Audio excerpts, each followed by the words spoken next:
Problem ನಾವು current ಆಯಿಂದತ್ತೆ ಅಂಚೆನೆ ಬಳ್ಳು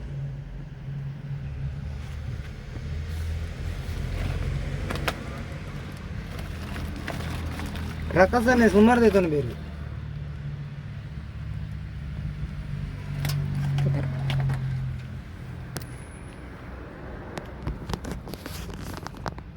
ಹೆಸರೆಂತ ಇದ್ರದ್ದು? ಕೆಂಬಲ್ಕಾಯಿ. ಕೆಂಬಲ್ಕಾಯಿ ಕನ್ನಡದಲ್ಲಿ ಎಂತ ಹೇಳ್ತಾರೆ? ಕನ್ನಡದಲ್ಲಿ ಗೊತ್ತಿಲ್ಲ ನನಗೆ. ಹೇಗೆ ಇದು? ಅಂದರೆ ಹೇಗೆ ರುಚಿಯೆಲ್ಲ ಹೇಗೆ? ಅದು ಕರಂಡಕಾಯಿ ತಿಂದಿದ್ದೀರಾ? ಹಾಂ, ಕರಂಡಕಾಯಿ. ಅದ್ರ ಇದು ಹೇಗಿರ್ತದೆ? ಇದು ಸ್ವೀಟಾ ಹುಳಿಯಾ? ಹುಳಿ ಉಂಟು. ಹುಳಿಯಾ? ಹಾಂ, ಓಕೆ ಓಕೆ. ತುರಿಸ್ತದೆ? ಅದು ಈಗ ಅದೇನಾಗಲ್ಲ, ಕೈಯಲ್ಲಿ ಉಪ್ಪಲ್ಲಿ ಹಾಕಬೇಕು. ಹಾಂ ಹಾಂ ಹಾಂ. ಉಪ್ಪಿನಕಾಯಿಗೆ ಬಳಸೋದಾ ಇದನ್ನು? ಮತ್ತೆ ಬೇರೆ ಬೇರೆ ಯಾವುದಕ್ಕೆ ಬಳಸಲ್ಲ. ಎಲ್ಲಿ ಸಿಗ್ತದೆ ಇದು? ಕಾಡಲ್ಲಿ. ಕಾಡಿಗೆ ಹೋಗ್ಬೇಕಾ? ಓಕೆ. ಪ್ರಕಾಶನ ಬೇರೆ ಇತ್ತು. ಅರೆ ಭಾರಿ ಇಟ್ಟು.